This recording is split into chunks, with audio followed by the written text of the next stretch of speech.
Oi, gente querida e amiga do canal Paz e Bem, gente querida e amiga da Pós TV 247, eu sou Mauro Lopes, esse é o curso Jesus na História, com o nosso queridíssimo, um minutinho só, deixa eu só tirar o retorno do ar, um minutinho só, pronto, já tirei do retorno do ar, tô aprendendo, um dia eu ainda aprendo tudo isso. Então, esse Depois é o você me curso ensina tudo. Jesus na História, que o nosso, é ele mesmo, Pedro Lima Vasconcelos, professor do curso de Canudos, professor do curso Retalhos da Nossa História, e agora mergulhado na história novamente, mas na história de Jesus Cristo na História, nosso curso que irá nos encantar, nos fazer mergulhar nesse tema durante todo o mês de março e o mês de abril. Pedro, que bom, que alegria que a gente está junto de novo. Tudo bem, Mauro? Prazer é meu. Saúdo a vocês, saúdo a comunidade Paz e Bem, pessoal do 247 que nos acompanha. Vamos para o nosso segundo encontro. Nosso segundo encontro, aula 2 do curso Jesus na História, Jesus Cristo na História, Origens. Vamos falar hoje das origens de Jesus Cristo. Antes, um esclarecimento. Esta aula está indo ao ar nesta segunda-feira, dia 9 de março, às 17 horas, no canal Paz e Bem. Irá ao ar nesta terça-feira, dia 10 de março, em horário ainda a ser estabelecido e divulgado no 247, mas não está sendo transmitido ao vivo. Nós estamos gravando um pouco antes, porque Pedro está viajando, né, partiu de viagem, está em São Paulo, e aí com uma agenda muito intensa e extensa em São Paulo, então resolvemos aproveitar e fazer a gravação, para não correr o risco, correr o risco de falhar, a gente está fazendo a gravação enquanto ele ainda está em Maceió. Mas é isso, é a segunda aula do curso Jesus Cristo na História, Origens. Então, não vai ter diálogo com a comunidade diretamente, mas na segunda-feira tem diálogo pelo chat, terça-feira também tem diálogo pelo chat, tanto no Paz e Bem quanto na Pós TV 247. Pedro, Origens, é contigo. Muito bem, vamos lá, Mauro. Comunidade, em torno desse tema fascinante, né, que é a história de Jesus. Para a gente pensar, do ponto de vista histórico, a trajetória de alguém, obviamente não podemos isolá-la, não podemos colocá-la fora do que foi o seu tempo e do que foram as circunstâncias em que essa trajetória aconteceu. Então, pensar as origens de Jesus não é, inicialmente, olhar para a pessoa em questão, mas olhar o seu mundo, olhar o seu tempo, olhar as suas circunstâncias, olhar a conjuntura em que esse personagem surgiu e fez a sua história, uma história que depois vai fazer história ao longo do tempo. Então, nesse encontro, nessa nossa aula que versa sobre as origens, eu gostaria de pensar de maneira panorâmica, porque o nosso tempo não permite ir em todos os detalhes, ir a todos os detalhes.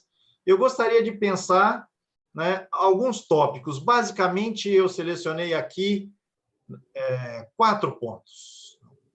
Vamos ver se damos conta desses pontos. O primeiro deles é justamente uma caracterização geral do mundo em que Jesus surgiu e viveu. E, de maneira bem esquemática, Mauro, eu diria o seguinte: o mundo em que Jesus viveu era política e militarmente marcado pelo imperialismo romano, culturalmente era marcado por uma herança de matriz grega que se espalhava por várias regiões daquele mundo do Mar Mediterrâneo, do Oriente Médio, etc., Europa, Norte da África. E, do ponto de vista religioso, o mundo de Jesus é marcado pelas tradições daquilo que genericamente poderíamos chamar a religião de Israel. Então, o mundo de Jesus é política e militarmente marcado pelo imperialismo romano, culturalmente, ele é grego, e, do ponto de vista da religião, ele tem as marcas profundas, né, da religião de Israel, cuja expressão escrita contundente é aquela que no mundo cristão é chamado de Antigo Testamento, mas que os judeus chamam de Tanakh, né, a junção aí dos termos que compõem, que definem as três partes em que esta Bíblia, essa escritura judaica é dividida: a Torá, os profetas e os chamados escritos.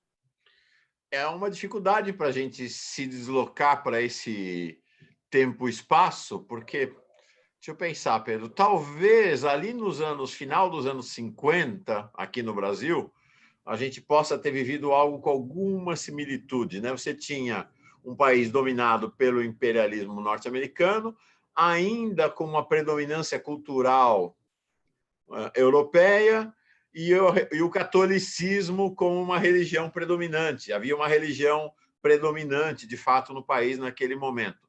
Mas hoje já não tem paralelo, né? Esse paralelo já não se estabelece.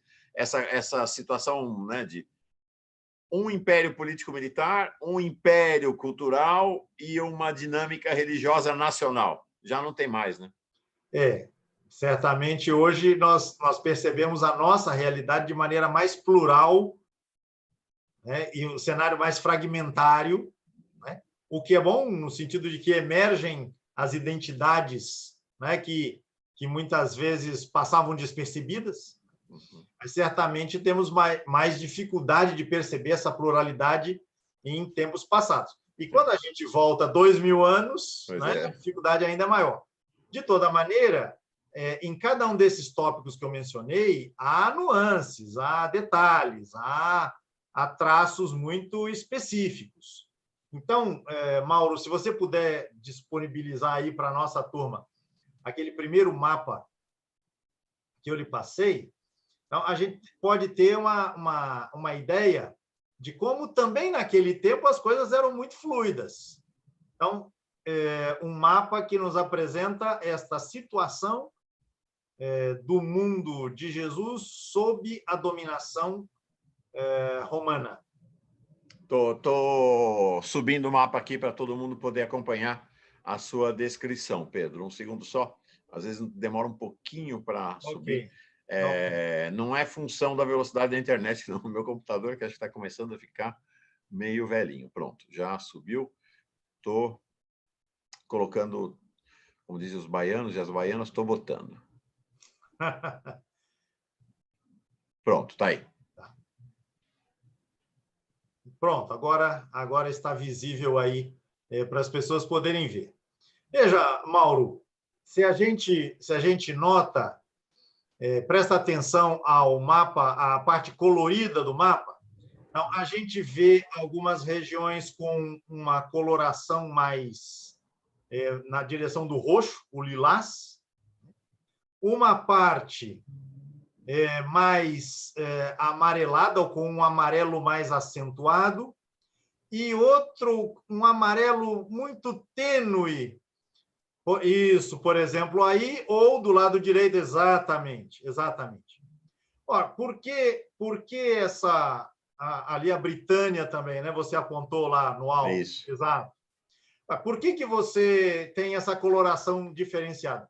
Porque, justamente, quando nós falamos do Império Romano, a gente não pode falar nisso, deste império, como uma grandeza pré-estabelecida e congelada. Ela é alguma coisa que se constrói ao longo de muito tempo. Então, as regiões em lilás, roxo, elas indicam o Império Romano mais ou menos ali por volta do século II antes da nossa era. Então, por exemplo, se você vê aí no norte da África, na parte lilás, a cidade de Cartago, isso aí, exatamente. Cartago foi destruída definitivamente, uma cidade importantíssima, né? Ela foi destruída no ano 146 antes da nossa era, antes de Cristo. O que, obviamente, consolidou, então, o domínio romano nessa região aí, do norte da África. Mas a região mais ao esquerdo, né, a região aí nomeada Mauritânia, ela foi conquistada pelos romanos um tanto mais tarde. A região da Gália, onde hoje é a França, ela foi conquistada por volta do ano 50 antes da nossa era. A Britânia demorou ainda um pouco mais, né?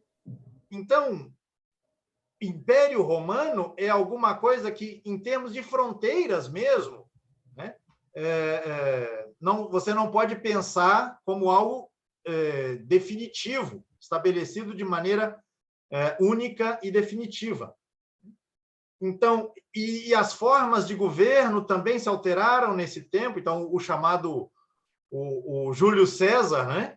Ele é, ao mesmo tempo, o último dos republicanos e o primeiro dos imperadores. Então, falar de Império Romano também é quase uma imprecisão. A gente fala em nome da facilitação, mas em termos políticos, até o ano 40, 50 antes da nossa era, Roma era uma república. Enfim, tudo isso tem fluidezes também. A gente não tem tempo aqui de entrar nos detalhes. O que me importa salientar neste mapa, Mauro, é o lado onde se situa a terra de Israel. Veja, exatamente, essa região aí, ela não é parte integrante do Império Romano desde o começo. Ao contrário, a conquista desta região, a gente tem uma data para servir de marco, é o ano 63 antes da nossa era, né? Quando a cidade de Jerusalém é tomada pelo general Pompeu, um dos generais, né, que disputavam justamente com Júlio César o poder, o controle disso que vai ser este grande Império Romano. Tá aqui, estou mostrando Jerusalém aqui no mapa, né? Exatamente. Veja, Mauro, e quem nos acompanha, que essa região ela é a região fronteiriça do Império Romano do lado leste. Exatamente. E uma região muito sensível. Por quê? Porque você tem um império que disputa com os romanos a posse desses territórios do Oriente Médio, que é o Império dos Partos. Está? Há uma referência aí à Pártia, Mauro, no canto direito do mapa. Exatamente. Então, você tem aí os partos, os descendentes dos antigos persas.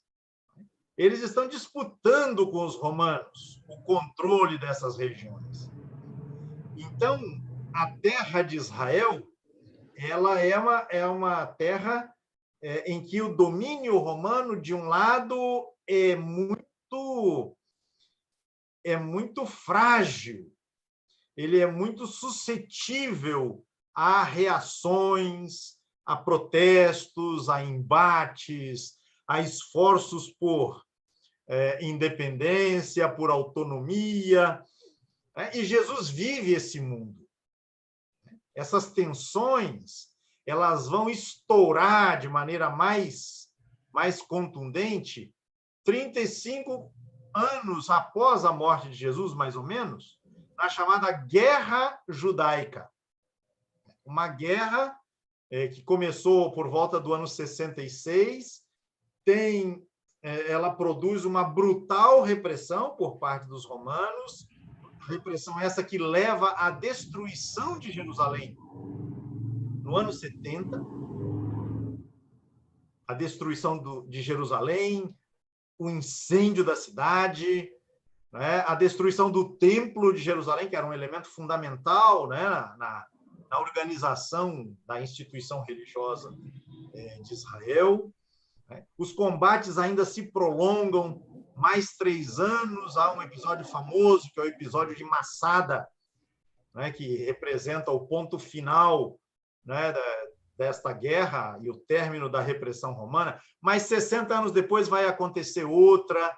Então, essa terra é muito marcada pela resistência contra o domínio romano e a brutal repressão romana que acontece, né, no esforço de controlar agitações, movimentos, né, reivindicações de toda a ordem, né, que surgem nesse ambiente. Então, se você me permite, Pedro, só duas observações, se não atrapalhar.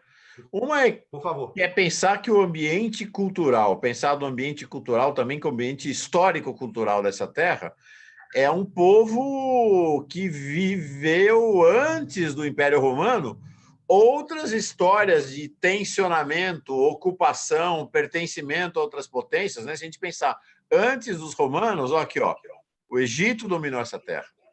Antes dos romanos, aqui o Império da Síria dominou essa terra. O Império da Mesopotâmia dominou essa terra. Babilônia. É? O Império da Babilônia? É, Babilônia, né? Então, nós temos aqui, essa é uma terra que, vamos dizer, propriamente nunca pertenceu aos judeus de maneira integral, livre, né? Os judeus sempre estiveram ali espremidos por diferentes processos de dominação. Acho que essa é uma primeira consideração, né? Para pensar também a mentalidade. Acrescente a isso, Mauro, a dominação persa, isso. a dominação dos gregos. A Exatamente. dominação começada com Alexandre. É isso aí. O Alexandre, chamado Alexandre Magno, né? Então, uma região permanentemente em disputa, né? E permanentemente ocupada, sob ocupação, né? Exatamente. Esse é um primeiro aspecto. O outro aspecto que eu acho que não tem a ver com a nossa aula de hoje, mas que eu acho que vale a pena reter, ó, gente, reter para as aulas lá da frente, que é assim: quando a gente lê os evangelhos, que vão ser objeto da segunda parte do curso, a gente está acostumado, a gente se transporta para o tempo de Jesus. Mas os evangelhos foram escritos neste tempo que Pedro está falando, da invasão, da destruição de Jerusalém, da ocupação. Então, temos que olhar para esses textos, nos seus contextos particulares, que já não é mais o contexto do tempo propriamente de Jesus, mas o contexto dessa destruição de Israel, né, Pedro? Acho que é bem interessante. Exatamente. Você colocou um ponto fundamental. O tempo de Jesus é antes de 70. O tempo dos evangelhos, talvez Marcos não, mas os outros, com certeza, é o tempo pós-70. O que é o 70? Destruição de Jerusalém, destruição do templo, arrasamento da terra de Israel. Provavelmente Marcos está sendo escrito no meio da guerra. Mas Mateus, Lucas e João são textos posteriores e que refletem esse momento de devastação total e de desafio de reconstrução a partir dos escombros, daquilo que sobrou. Essa é uma diferença fundamental. Você já apontou, e isso vai ser decisivo para a gente pensar a história de cada evangelho, né? Lá na segunda parte do nosso curso aqui. O tempo de Jesus é o tempo que conduz, é como se o caldeirão estivesse se aquecendo, né, para explodir no ano 66. Os evangelhos são escritos já depois, exceto Marcos, repito, né, já depois que o auge dessa repressão e todos os traumas advindos desta repressão, dessa destruição, estão em plena vigência. Sim. Então, essa é uma diferenciação muito importante. Por isso, o tempo de Jesus é um, o tempo dos evangelhos é outro. E isso explica, inclusive, por que a gente dividiu o curso em duas partes, né? Isso aí. Bem, Mauro. Mantenha o mapa na tela, o que é que posso? Por favor. Então, politicamente, é isso. Assim, falando de maneira muito geral, haveria muitos detalhes para a gente considerar, mas talvez a gente possa passar para o mapa seguinte. Ok.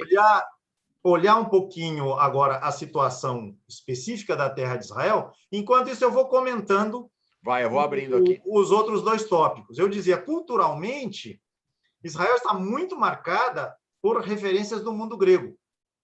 Isso é importante considerar, embora a gente não tenha muito tempo aqui de detalhar, mas deixe-me considerar uma outra coisinha. Por exemplo, todos os textos do Novo Testamento, os evangelhos que nos interessam em particular, foram escritos em grego.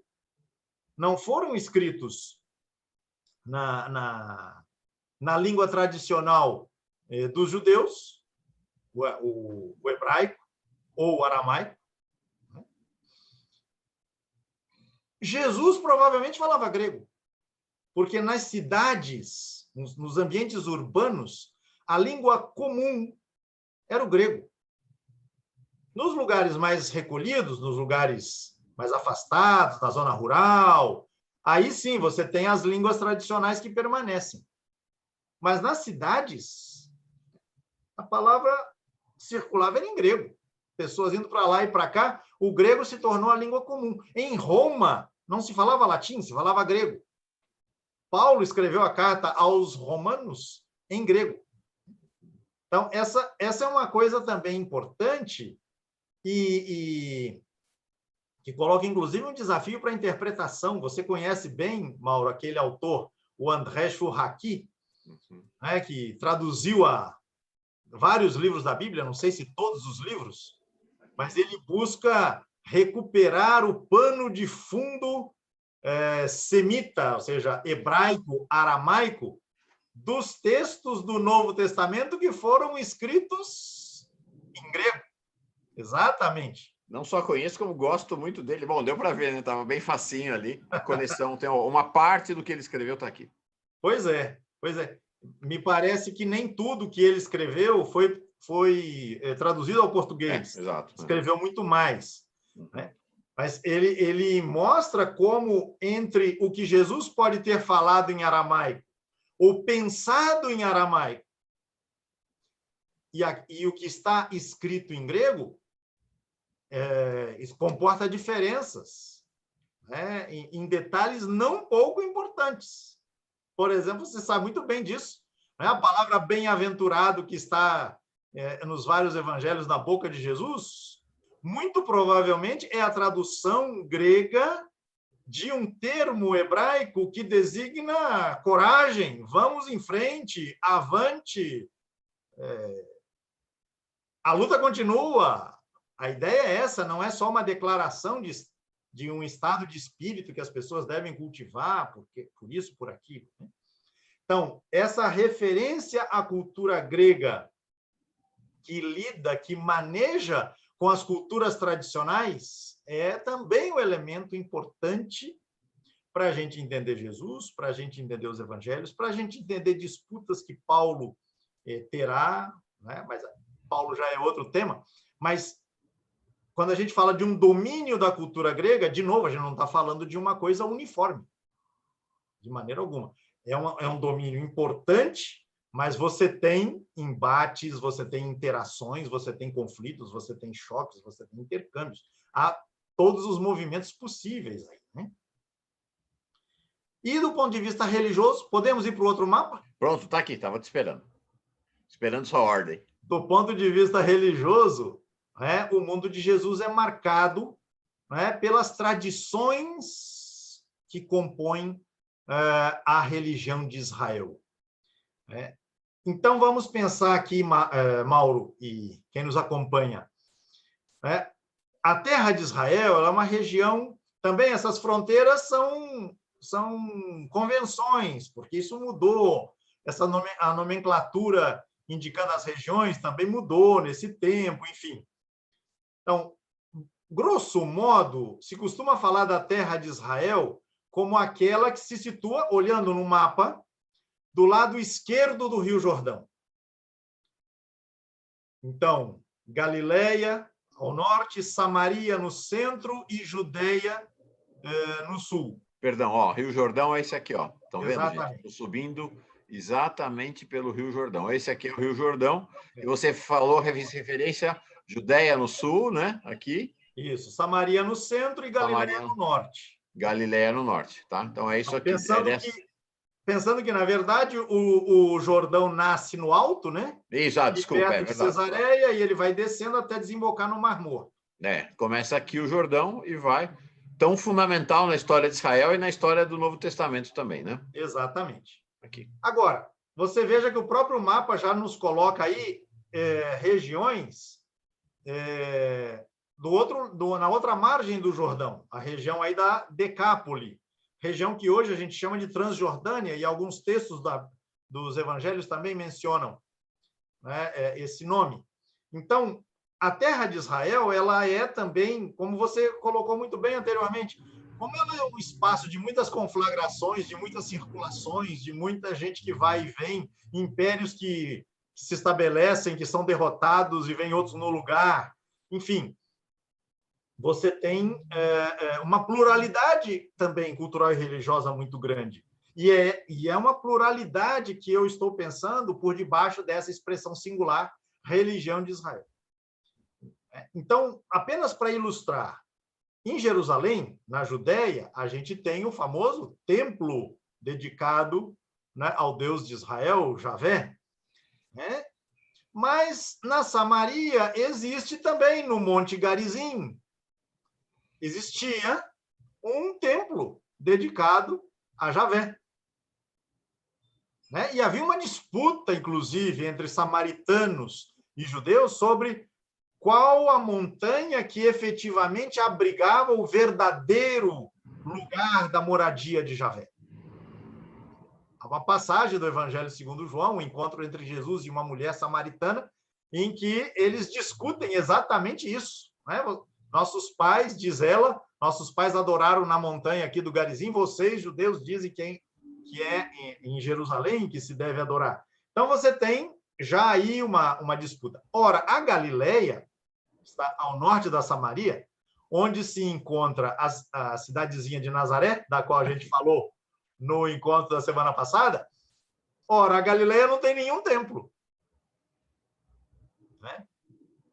E aí, bem, se coloca, bem, e nas peregrinações previstas para o santuário central, em que o povo todo deve congregar-se, por exemplo, por ocasião da festa da Páscoa, como é que as coisas acontecem? Aí a gente tem que olhar para a história, e a gente vai ver que a Galileia tinha sido, digamos assim, colonizada recentemente, nos tempos de Jesus, obviamente, pelos judeus, ou seja, pelos habitantes da Judéia, pelo poder judeu. O que significava dizer que se um galileu, Mauro, fosse a Jerusalém para celebrar a Páscoa, ele estava proibido de passar pelo território samaritano. Aqui. Exato. Então, ele precisava, lá na Galileia, atravessar o Jordão e descer pela Decápole, para só na altura de Jericó, exatamente aí onde você... exatamente aí. Ele atravessar o Jordão novamente e se dirigir a Jerusalém. Então, você tem também as complexidades próprias do mundo religioso de Israel. Veja que eu não chamei de judeu, justamente por isso. Porque samaritanos também são filhos de Israel, vamos dizer assim. Mas eles não são judeus. E o que marca o mundo de Jesus é essa pluralidade que permite, inclusive, conflitos, tensões entre grupos rivais. O que dá para entender aqui o escândalo que causou o fato de Jesus, no Evangelho de João, ir a Jerusalém, não fazendo este caminho que você indicou, mas fazendo esse caminho, atravessando a Samaria. E ele vai encontrar essa samaritana, muito provavelmente por aqui, ó. Olha o Sicar aí. O Sicar aqui, ó. Né? Aqui, do lado do Monte Garizim. Então, isso. Não só tem o escândalo de atravessar por essa terra, não sei se as pessoas lembram, mas no Evangelho de Jesus, no Evangelho de João, os discípulos, os amigos de Jesus, ficam espantadíssimos como é que ele está conversando com uma samaritana ali, é absolutamente proibido, impensável um negócio desse, né? E isso calou tão fundo na perspectiva do texto joanino, que, num certo momento, Jesus é acusado pelas autoridades judaicas, ou seja, da Judéia, de Jerusalém, de ter um demônio e ser samaritano. Como se essas duas coisas estivessem ali no mesmo patamar. Então, é preciso levar em consideração a complexidade subjacente a essa expressão, a religião de Israel. A gente teria que falar mais ainda de tradições religiosas, práticas religiosas neste mundo de Israel, ou herdeiras, né, do Israel do passado. Sim. Longe de pensar que houvesse uma uniformidade nesse universo religioso, de forma alguma.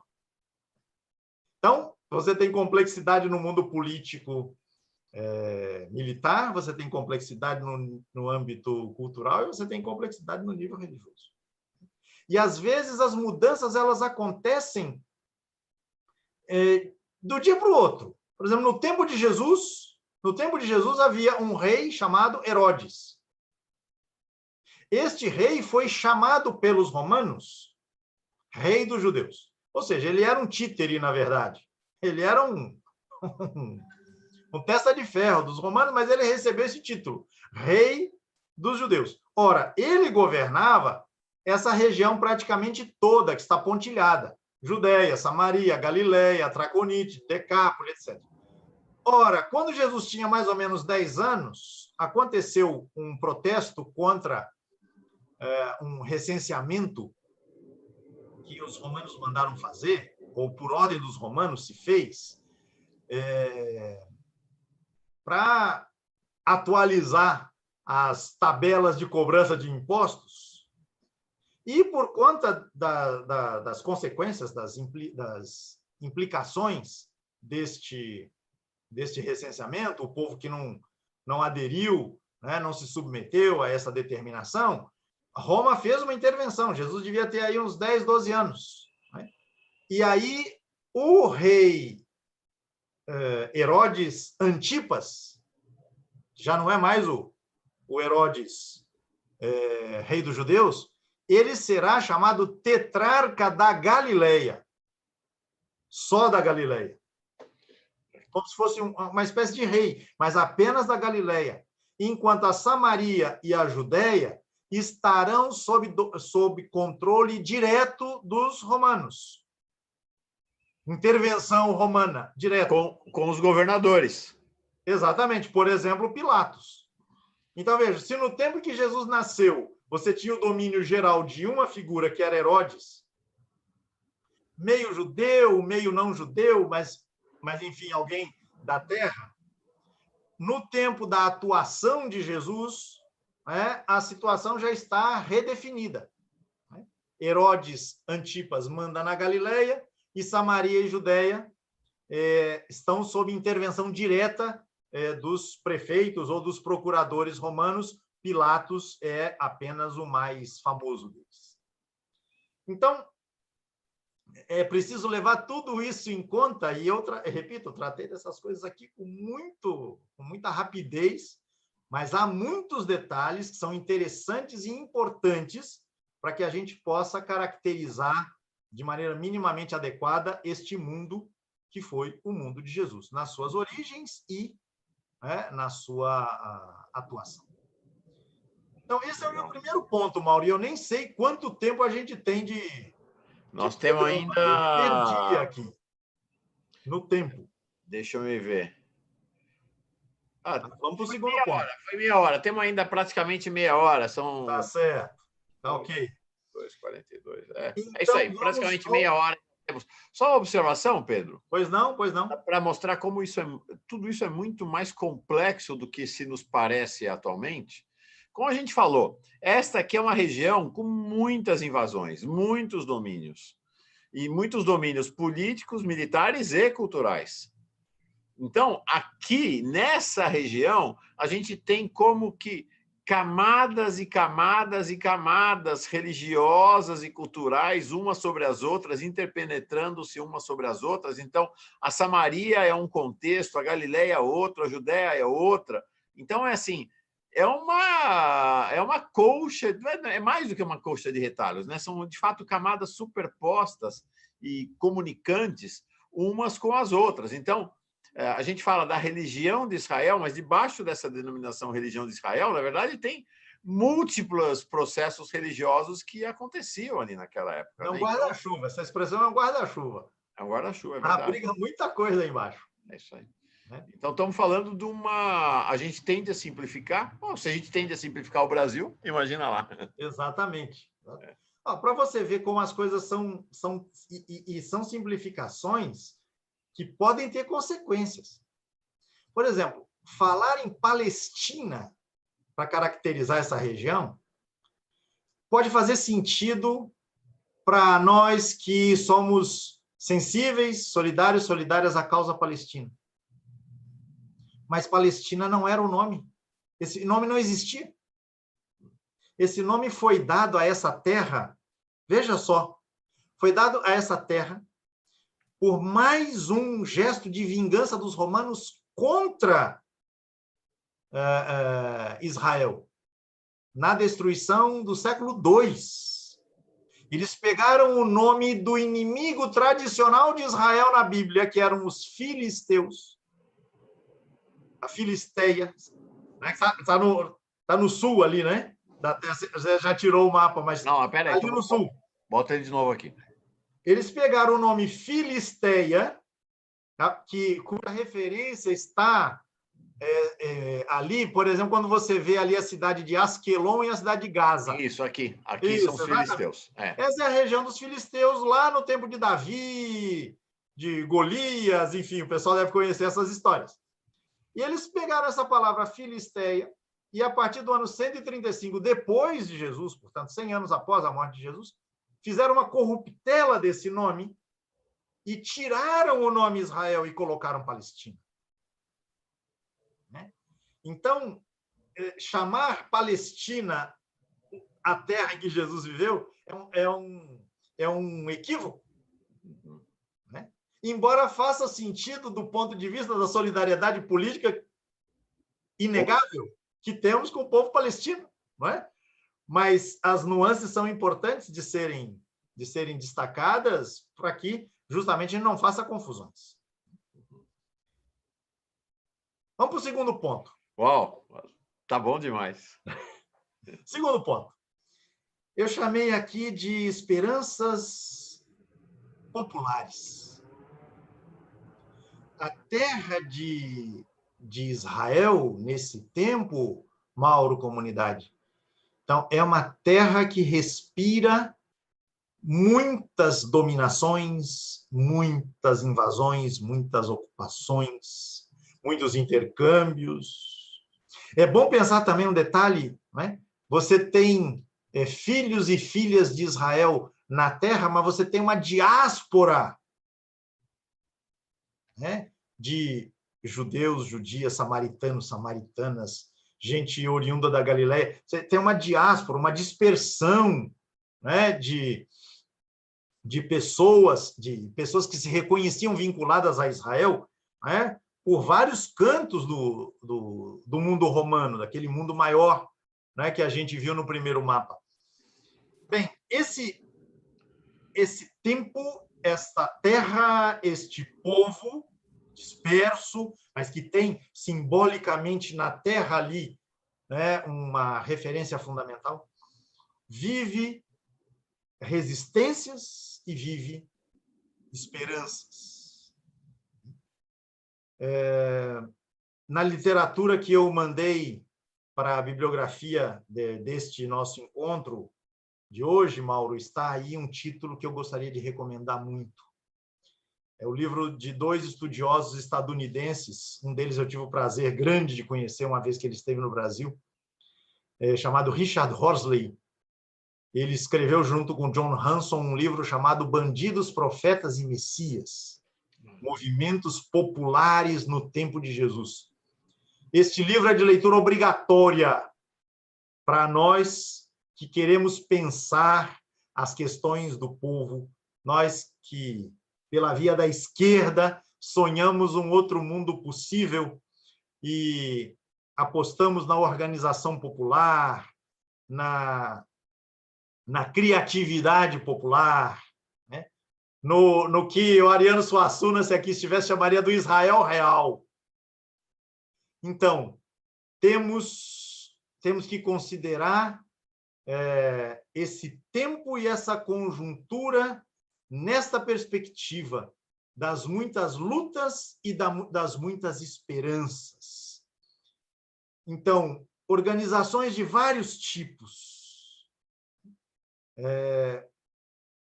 organizações em torno de demandas específicas, por exemplo, a demanda da fome.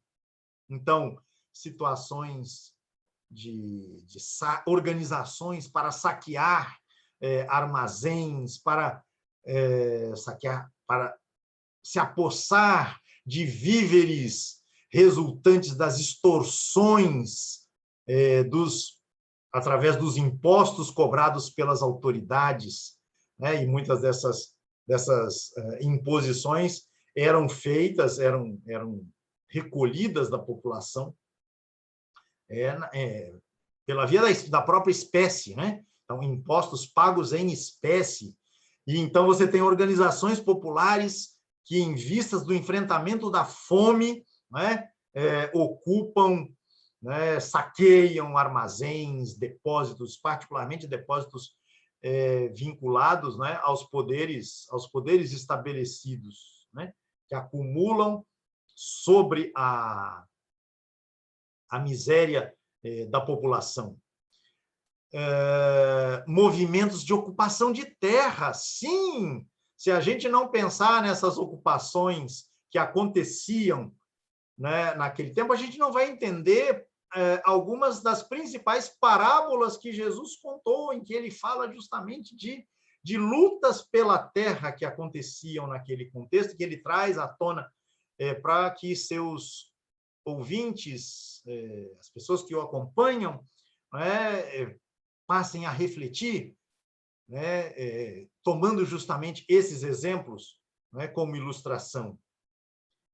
Nós temos movimentos ligados a figuras que Horsley e Hanson qualificam como figuras proféticas. Figuras proféticas. Então, líderes que, em nome de referências associadas a algum profeta do passado, a algum líder do passado, particularmente Moisés ou Josué, né, apostam na possibilidade de recuperar situações ideais descritas nos textos das Escrituras. Por exemplo, aí deixo a referência para quem puder conferir na Bíblia, o livro dos Atos dos Apóstolos fala do profeta Teudas, que juntou a população, né, em torno da referência da Escritura, da abertura do Rio Jordão, não do Mar Vermelho, mas é óbvio que, pensando na abertura do Rio Jordão, se pensa na abertura do Mar Vermelho, para que o povo possa atravessar, né, o leito do rio e assumir, né, tomar posse da terra que lhe foi prometida por Deus. Outros profetas, né, figuras que foram reconhecidas pelo povo como tais, né, denunciando os desmandos dos governantes e mesmo das autoridades religiosas, sacerdotes, né, e outras lideranças do mundo religioso de Israel. Outras figuras, como, por exemplo, a de Judas o Galileu, que liderou justamente o protesto ao qual eu já fiz referência, contra os novos impostos, né, que, com autorização de Roma, o governo local, o governo regional, pretendia impor sobre a população. E líderes que os autores aí citados chamam de líderes messiânicos, líderes que congregam o povo em torno de si e que têm uma agenda, digamos assim, claramente política, ou seja, restaurar, né, aquilo que tinha sido o território autônomo, né, do reinado de Davi, de Salomão, tal qual relatado nos textos das Escrituras de Israel. Então, foram muitos movimentos, foram muitos. E Jesus circula por um ambiente marcado por essas movimentações, e várias delas, praticamente todas, sofreram a brutal repressão romana, porque um profeta que junta o povo para atravessar o Rio Jordão e tomar posse da terra que Deus prometeu a este mesmo povo, essa conversa não soava bem. Um outro profeta lá na Samaria que anuncia que vai mostrar no alto do Monte Garizim uns vasos que Moisés deixou lá escondidos. Pilatos não gostou dessa história, mandou a polícia em cima do profeta e da gente que o seguia. Líderes messiânicos que se atrevem a contestar de maneira cabal, de maneira direta, o poderio romano e os seus representantes locais. Ora, Jesus é crucificado e no alto da sua cabeça está colocada lá, segundo os evangelhos, o motivo da sua condenação. O motivo é messiânico. Jesus, o rei dos judeus. Esse rei dos judeus era o título exatamente que os romanos tinham conferido a Herodes, como a gente falou agora há pouco. Então, é preciso pensar também que no mundo das sensibilidades populares também havia muita efervescência. Havia sonhos, expectativas de cunho apocalíptico, vamos chamar assim, de uma intervenção divina para restaurar a ordem das coisas, com ou sem a participação humana nesta empreitada. Tudo isso estava acontecendo.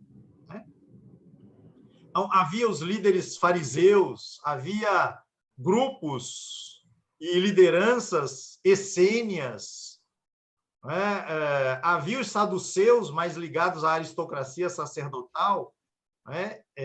Então, esse mundo... Os terroristas dos zelotes, né? Os zelotas, me parece, eles vão aparecer mais no contexto da guerra judaica a qual nós fizemos referência. Parece que no tempo de Jesus ainda não havia esses zelotas, mas havia, por exemplo, Mauro, os sicários. Os sicários eram grupos que a direita e a extrema-direita não teriam dúvida nenhuma em caracterizar como terrorista. Ora, há quem sugira que o sobrenome de Judas Iscariote, seria uma alusão aos sicários. Assim como um apelido dado a Tiago e João, os filhos do trovão, essa expressão também está associada a grupos populares de resistência à dominação romana. Então... Portanto, é um caldeirão, né? É um caldeirão. É um caldeirão. Exatamente. Então, quando a gente pensa as origens de Jesus, a gente tem que situar esse caldeirão. Não é à toa que o texto de Mateus, relativo às origens de Jesus, vai dizer que Herodes fica apavorado quando vê Jesus nascer, quando fica sabendo que Jesus nasceu. Já quer correr atrás para dar um jeito de eliminá-lo antes que aconteça qualquer coisa pior. Surgiu um concorrente. Herodes era alguém famoso por ter medo da própria sombra. Ele mandou matar não sei quantas pessoas que ele considerava que conspiravam contra ele. Então, há um mundo aí de questões, de grupos, de tensões, de concepções, de práticas, no seio da população, com que Jesus lida. No meio disso, Jesus surge e, com isso, Jesus lida como um sujeito que não só recebe o impacto, mas interage, interfere e cria, a partir deste mundo que está assim tão complexamente delineado. E convulsionado, né? Sim, e convulsionado, em plena ebulição. seja, Roma está ampliando o seu domínio na direção do leste, como a gente falava.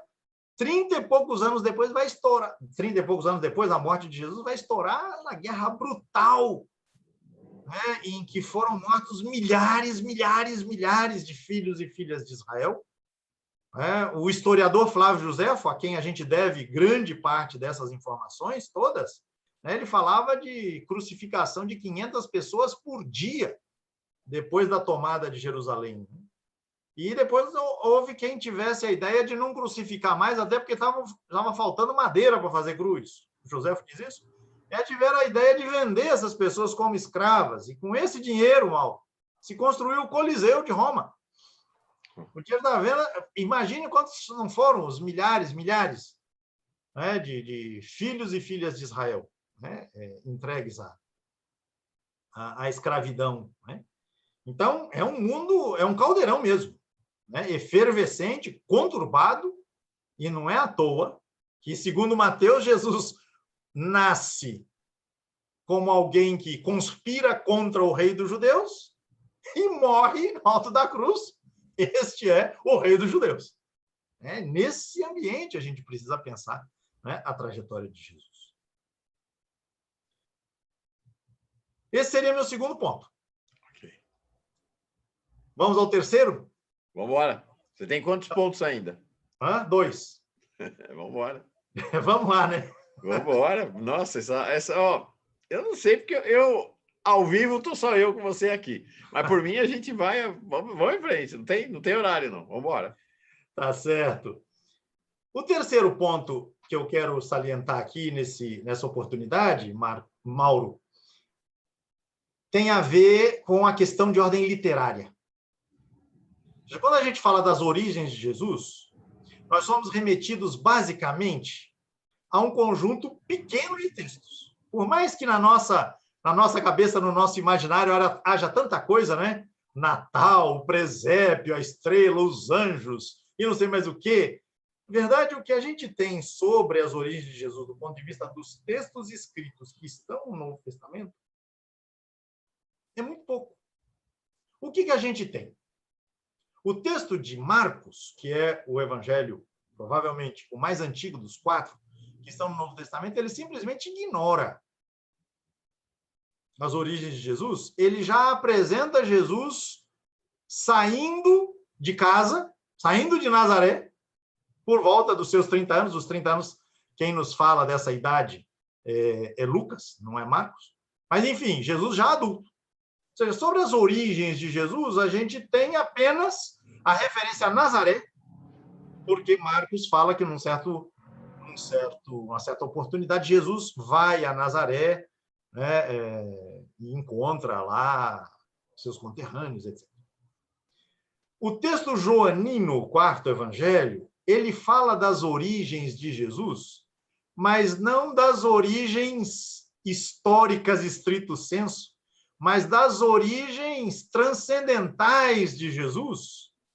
Por quê? Porque ele coloca Jesus como a palavra de Deus que existia antes que tudo existisse. No princípio era a palavra, ou seja, no princípio existia a palavra. Esta palavra um dia se fez carne. A gente comentou no encontro da semana passada, né? Se fez carne e armou sua tenda no meio de nós. Então, você tem uma historicização desta palavra. Mas você não tem circunstâncias em que esta encarnação, essa historicização acontece. E aí, de novo, né, Jesus vai aparecer já adulto.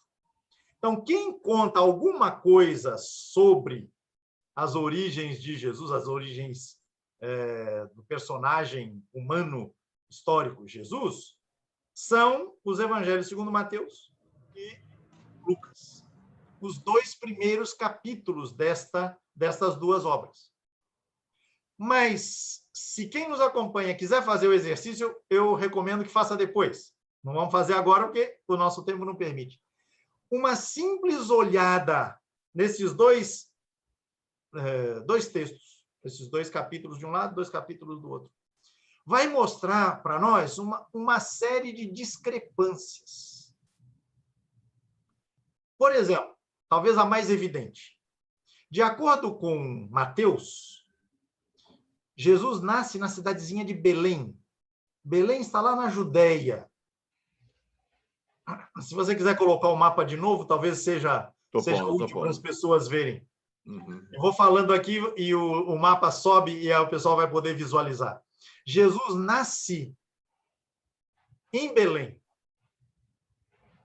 ao sul de Jerusalém. Tá, apareceu aí, Pedro, já? Exatamente. É um tá aqui, ó. Belém está aqui, ó. Aí. Exatamente aí. Pouquinho abaixo de Jerusalém. E se diz que os magos chegaram para visitar Jesus e entraram na casa. O que faz supor, para alguém que nunca leu nada sobre o assunto, nunca ouviu falar de Natal, nunca viu uma representação do Natal, que José e Maria teriam uma casa em Belém. E Jesus teria nascido ali. E lá os magos o encontraram. Logo depois disso, o texto vai dizer que, por conta da perseguição que Herodes então monta, porque os magos não entregam onde é que estava o rei dos judeus que tinha nascido, a família de Jesus se vê forçada a fugir para o Egito. Aqui, ó, por aqui, né? Por baixo. Exatamente. Desce aí pela faixa de Gaza e avança mais um pouco e chega até o Egito. Quando Herodes morre, diz o relato de Mateus, José recebe um aviso do anjo para que volte e entre na terra de Israel. Mas aí José, fica sabendo que o filho de Herodes, o Arquelau, está governando a Judéia. E ele fica com medo. E só por conta do medo, ele se desloca mais ao norte para Nazaré. Ou seja, para quem lê Mateus, Nazaré não é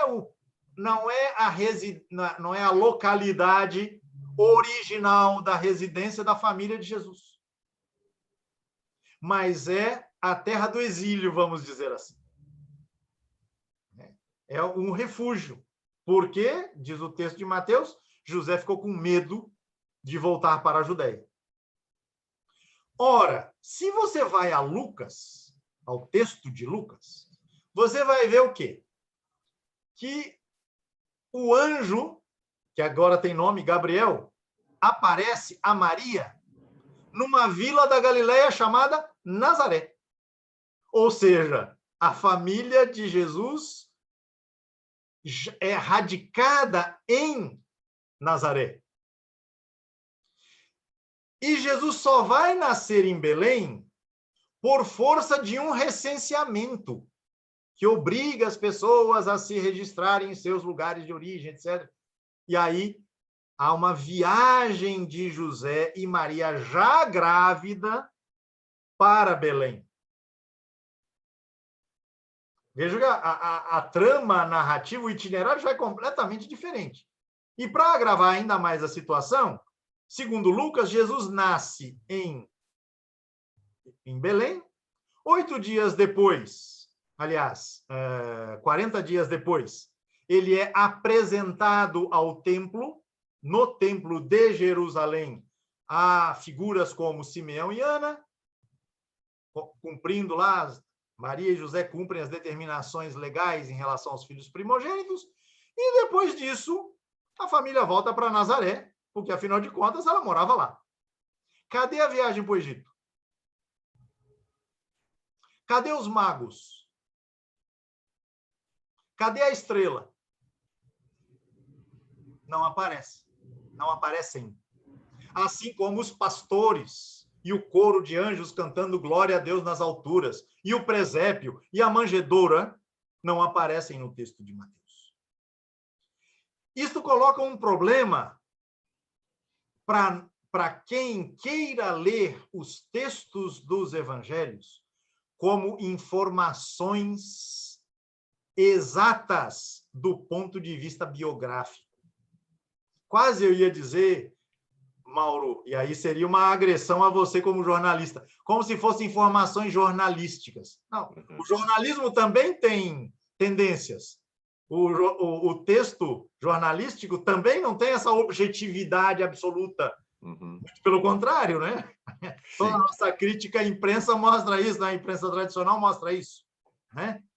Quantas fake news são produzidas, né? Então, a gente precisa aí justamente prestar atenção ao caráter literário, a caracterização literária dos textos, não só estes que tratam das origens de Jesus, mas dos textos todos da Bíblia, particularmente dos evangelhos, aqueles que nos interessam mais de perto.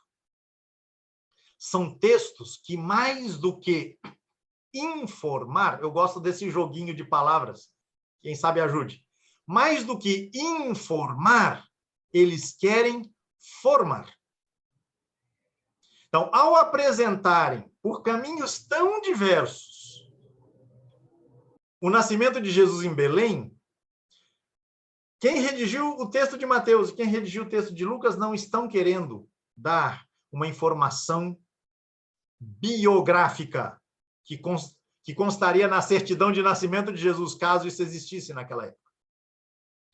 Estão fazendo uma associação com a terra que tradicionalmente era associada à figura messiânica de Davi. Então, mais do que dizer do local exato do nascimento de Jesus, esses textos vinculam a figura de Jesus à figura de Davi, o pastor de Belém. Uma figura, como eu falei agora há pouco, reverenciada em setores populares que sonhavam com um rei popular que viesse libertar Israel do jugo dos romanos. Então, isso significa uma desqualificação dos textos? Longe disso. Significa um reconhecimento do caráter e da intencionalidade que os textos têm. Se a gente olhar com cuidado, a gente vai ver outras diferenças entre o texto de Mateus e o texto de Lucas. E os antigos, veja, quem escreveu esses textos, quem coletou esses textos, quem reuniu esses textos do Novo Testamento, não tinha problema nenhum com isso. Tanto é que colocaram, os editores do Novo Testamento, colocaram 4 textos, e agora estou incluindo Marcos e João na brincadeira, 4 textos que divergem entre si em muitos detalhes, a gente vai encontrar outros aí, colocaram no Novo Testamento um do lado do outro. Por quê? Porque eles tinham clara consciência, claro entendimento, de que o que estava em jogo não era a informação biográfica sobre Jesus, mas era um entendimento sobre Jesus que se produzia de maneira narrativa. Contando a história de Jesus com essas e com aquelas referências, ia sendo tecido um rosto de Jesus, um perfil de Jesus, né? Que é diferente nos 4 evangelhos. E por isso, os editores do Novo Testamento colocaram 4, poderiam ter colocado mais, colocaram 4, dando conta justamente dessa diversidade, dessa pluralidade de rostos, de entendimentos, de compreensões, de experiências relativas a esta figura. Então, esse ponto ele é importante, seja para os nossos temas dos próximos encontros, seja para a gente considerar a questão das origens de Jesus, pedindo licença, do ponto de vista da biografia, né, a esses relatos tão fundamentais, que são os relatos de Mateus e de Lucas, dos quais é fundamental aprender. Nesse sentido, eu mostro aqui um livro belíssimo sobre as narrativas que tratam das origens de Jesus, está na bibliografia também. É do já citado John Dominic Crossan e do Marcus Borg, O Primeiro Natal, e o subtítulo é O que podemos aprender com o nascimento de Jesus. Em termos biográficos, a gente não aprende nada, a gente apenas se informa, né? O aprender aqui tem muito mais a ver com, né, a transmissão da mensagem associada à pessoa de Jesus para grupos que estão dispostos a se comprometer com ele, com sua causa, segui-lo, etc, etc, etc. Essa é uma questão, né, Pedro, que há uma disputa que está muito além da esfera racional em relação a essa temática da biografia de Jesus, mas vamos combinar? Qualquer biografia escrita sobre pessoas ainda vivas, elas atendem, em parte, a história ocorrida na vida dessas pessoas, e mais atendem, em boa parte, ao interesse daquele que escreve, aos objetivos daquele que escreve. Então, essa é uma questão que está presente, isso não é uma questão que está lá em Jesus. Qualquer biografia, assim, qualquer biografia, vai ver a biografia do Getúlio Vargas, vai ver a biografia do Napoleão, vai ver a biografia... E qualquer relato jornalístico. É isso aí. Qualquer relato jornalístico. Quando eu vejo, né, uma notícia contada, né, sobre a palhaçada literal, né, que aconteceu esses dias, né, na entrevista lá sobre o Pibinho. Uhum. A depender de quem conte, você vai ter uma narrativa, você vai ter outra. Né? Você vai ter uma e outra. E é preciso sensibilidade para fazer a leitura. Senso crítico para fazer a leitura. Né? No caso de Mateus, para mim, a narrativa das origens de Jesus em Mateus ela é particularmente impactante. Uhum. Né? Mateus acentua elementos fundamentais, né, de Jesus, associando a história de Israel. Então, por exemplo, as circunstâncias em que a sua mãe ficou grávida.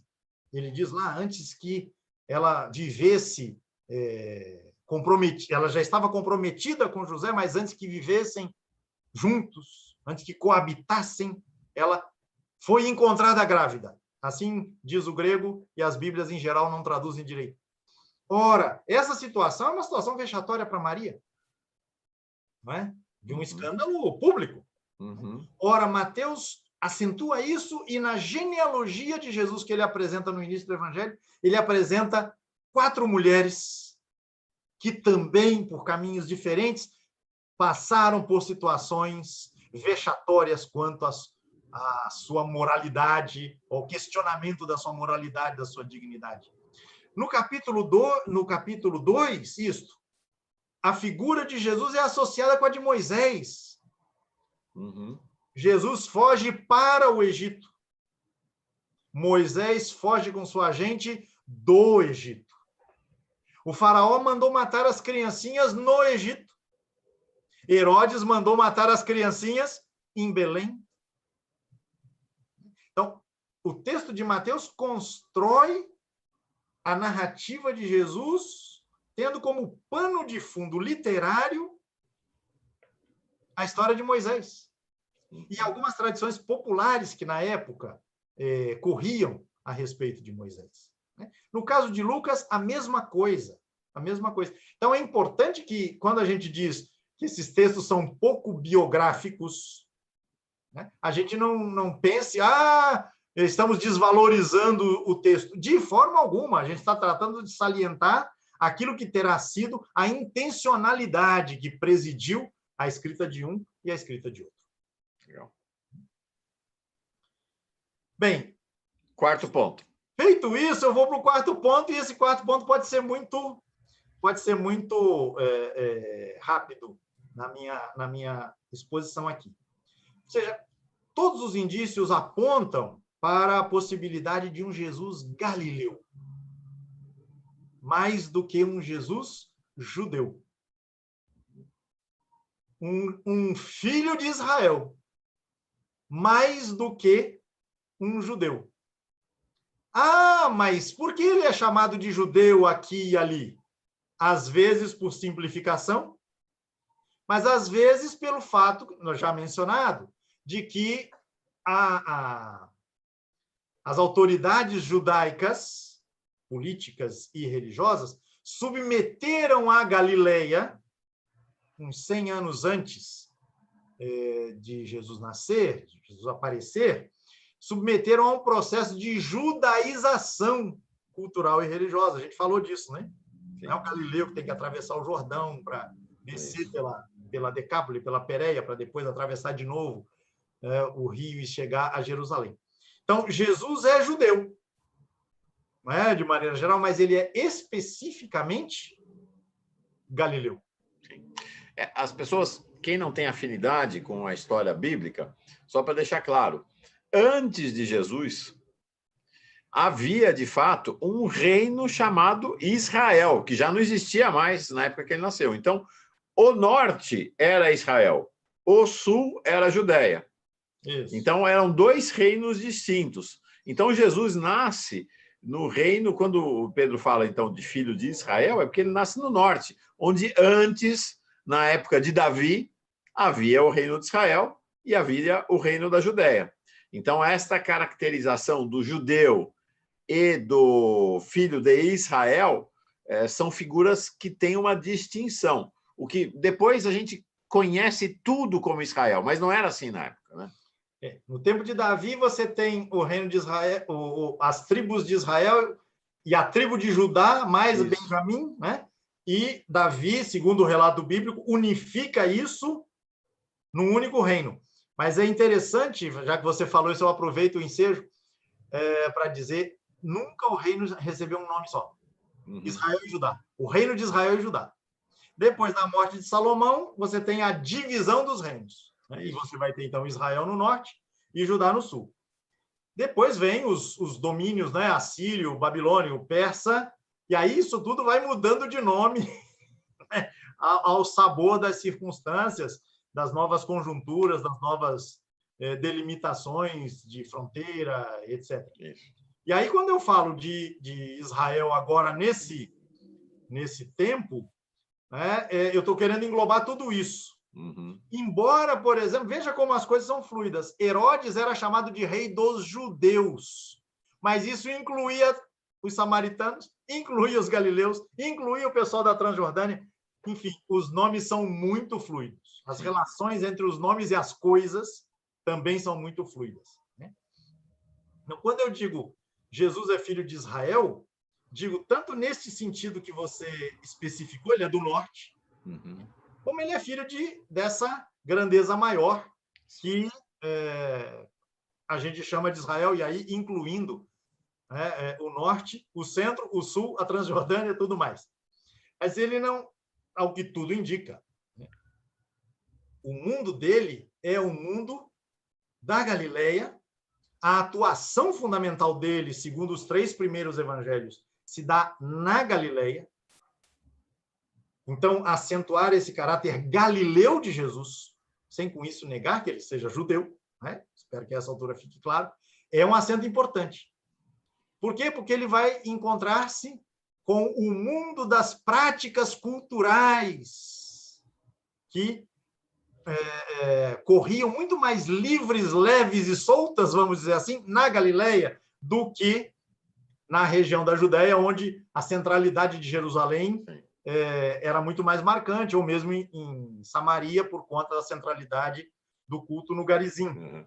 Né? A Galileia não tem esse centro religioso. Então, o cotidiano religioso, né, ele acontece em muitos espaços. E isso é fundamental para entender a atuação de Jesus, que é uma atuação itinerante. É uma atuação que se dá nas ruas, se dá nas praças, se dá nas casas das pessoas, em espaços abertos, né? De vez em quando numa sinagoga. Mas o Richard Horsley chamou a atenção uma vez para isso. Sinagoga no tempo de Jesus, Mauro, era muito mais o espaço da reunião do que a construção.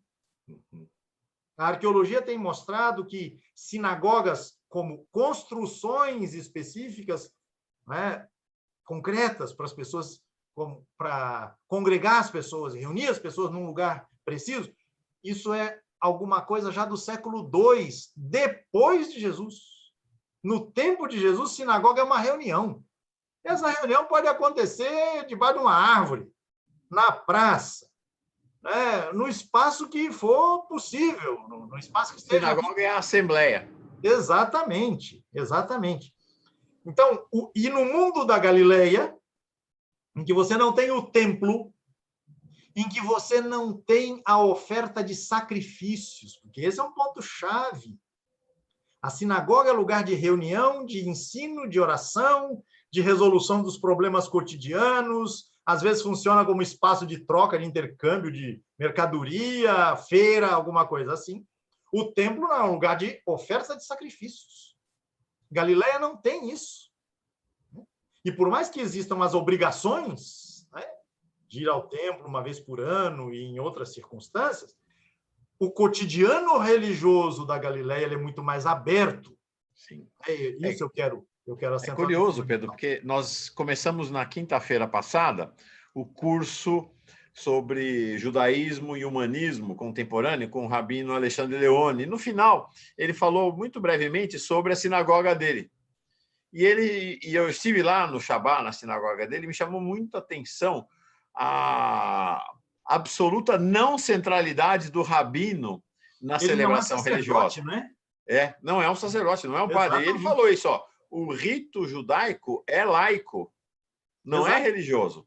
Então, desde o ano 70, quando o Templo de Jerusalém foi destruído, e a essa altura o Templo do Garizim estava destruído também, mas os samaritanos mantiveram essa tradição até hoje, né? Mas no caso judeu agora especificamente, o Templo de Jerusalém foi destruído, a religião daí se derivará é uma religião que não tem a prática do sacrifício e, portanto, não tem sacerdote. O rabino, se a gente pode estabelecer uma genealogia assim bem esquemática, ele é herdeiro espiritual dos fariseus da época de Jesus, né? De uma certa corrente, aí, enfim, há desdobramentos. Sim. Mas, do ponto de vista da tradição, os rabinos são descendentes dos fariseus. Sim. E não dos sacerdotes. Sim. A partir do ano 70 não existem sacerdotes. E a gente vai ver um episódio fundamental do aparecimento de Jesus. Vou avançar aí no Pedro. Que está lá no Evangelho de Lucas. Eles estão sentados ali para a celebração e Jesus levanta e vai ler o texto de Isaías. Então, ele não tem nada de sacerdote, não tem nada. Ele, como qualquer outro homem adulto, podia ter se levantado para ir lá pegar o texto para ler. Né? Então, exatamente. É bem diferente, né? Exatamente. E me veio aqui uma comparação mutatis mutandis, mas muito mutatis mutandis, muito.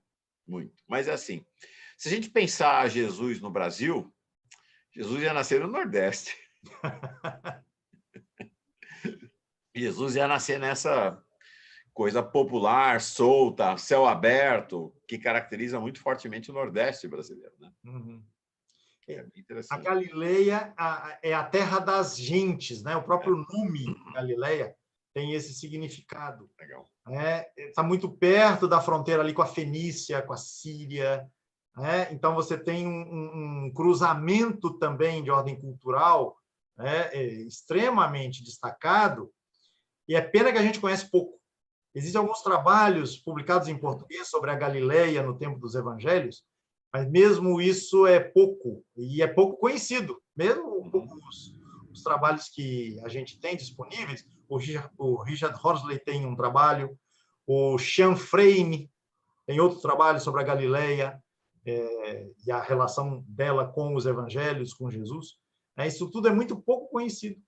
Mas a gente precisa situar esse universo para pensar as origens históricas de Jesus e, do ponto de vista teológico, como é que, segundo João, Deus se encarnou, né? A palavra de Deus se encarnou na história humana. Foi ali.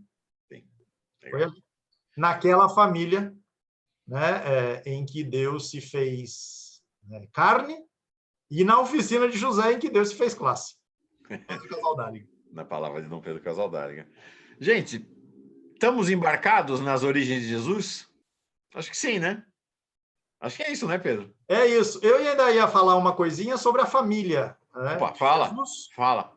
Eu já fiz uma menção importante, que é o fato de que, justamente, o nascimento de Jesus, de uma forma ou de outra, aparece no texto de Mateus, então, de uma forma, e no texto de Lucas, de outra forma, em circunstâncias muito peculiares.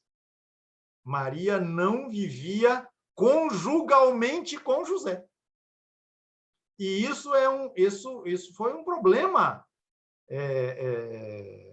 que tomou conta das primeiras gerações seguidoras de Jesus. Isso está refletido no Evangelho, nos relatos evangélicos, né? Então, é a ação do Espírito Santo, o anjo precisa convencer José disso, no texto de Mateus fica muito claro, e você tem repercussão disso no texto do Corão, lá por volta do século VIII, sétimo, oitavo da nossa era. Essa polêmica sobre as circunstâncias em que se deu a gravidez de Maria e o nascimento de Jesus. Isso será objeto de polêmicas extremadas. Né? Filósofos romanos, como Celso, no século II, escritos polêmicos contra grupos cristãos, né, vindos de um lado, vindos de outro, vão atacar muito fortemente esse elemento, né? E as primeiras gerações cristãs vão ter que dar conta disso. E toda a reflexão teológica e toda a piedade mariana que vai caracterizar a história do cristianismo, e mais recentemente do cristianismo católico, né? Não tanto no mundo evangélico, tem o seu nascedouro nessa polêmica, né? Que muitas vezes as pessoas resolvem de maneira muito rápida, a sempre Virgem Maria, e aí se passa por cima do que foi, sim, um tema que marcou, né, as gerações que enfim, levaram a mensagem cristã adiante durante séculos. Essa é uma observação que eu queria fazer. E a outra observação diz respeito ainda a lances da família de Jesus, ao fato de que os evangelhos falam dos tais irmãos de Jesus. E também, por conta de uma certa tendência a resolver o problema muito rapidamente, né? Então, algumas tradições resolveram a questão para preservar Maria, e aí uma preservação de quê, né? Mas, enfim, toda uma tendência a descaracterizar ou a desqualificar, né, a sexualidade, a vida sexual, né, como se isso fosse um mal, como se isso fosse um elemento de decadência, né? Influência do platonismo, neoplatonismo em Santo Agostinho, Orígenes e tantos outros teólogos. Então, muita gente tem que preservar Maria de ter tido relações sexuais com o seu marido, né? E aí, então, resolvem o problema dizendo ou que os irmãos de Jesus mencionados nos evangelhos eram filhos de José no primeiro casamento. Você já deve ter ouvido falar isso. Já. Ou então que eles eram primos, né? Eram parentes próximos, né? Porque a palavra irmão tem uma polissemia que permite esse tipo de coisa. São preconceitos de ordem dogmática estabelecidos posteriormente que acabaram impondo, né, esse tipo de leitura que não é necessário. Os textos falam de Tiago, José, Simão e Judas, irmãos de Jesus, sendo que um desses 4 irmãos, e se fala de irmãs também, sendo que um desses irmãos, que é Tiago, será uma figura fundamental na primeira geração pós-Jesus, inclusive no antagonismo que ele vai estabelecer com Paulo a uma certa altura. Né? Era o líder da comunidade de Jerusalém. Tiago, irmão de Jesus. Nenhum problema. Né? Mas algumas definições dogmáticas, né, quiseram, né, se projetar ou impor uma certa leitura e forçar uma leitura dos textos que simplesmente não é necessária e nem é a mais imediata se você lê o texto de maneira aberta, né, isenta desses pré-conceitos, no sentido etimológico da palavra. Fantástico. Eu já falei para você, gente, para vocês todos, gente da comunidade Paz e Bem 247, eu tive aula de teologia com esse homem e ele me apresentou uma Bíblia, evangelhos, do jeito que eu nunca tinha visto antes. Nunca antes na história da minha vida. Eu tinha visto, ouvido e lido tal como Pedro me apresentou na Faculdade de Teologia. Eu tenho certeza que ninguém sairá deste curso com a mesma visão que tinha da Bíblia, dos textos dos evangelhos, da história de Jesus, com a qual entrou. Ninguém. Todo mundo vai ser desinstalado ao longo dessas 9 aulas com Pedro Lima Vasconcelos. Obrigado. Vai ser bom. Já está sendo fantástica essas 2 primeiras aulas, realmente fantásticas. Mas a primeira aula foi uma aula de apresentação do plano e voltada para a Mangueira. Agora a gente mergulhou, de fato, no universo do Jesus histórico, né?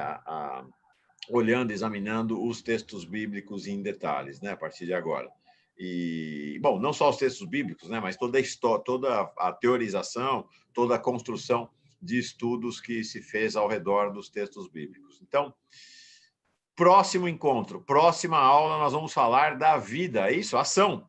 Da ação de Jesus. Palavras, isso. Gestos, milagres, a ação concreta de Jesus será a terceira aula do nosso curso com Pedro Lima Vasconcelos. É isso aí, né, Pedro? É isso, Mal. Obrigado a você, obrigado a quem nos acompanhou. E uma boa semana, né? Para todo mundo. É isso aí. E até a semana que vem. Valeu, gente. Paz e bem. Paz e bem.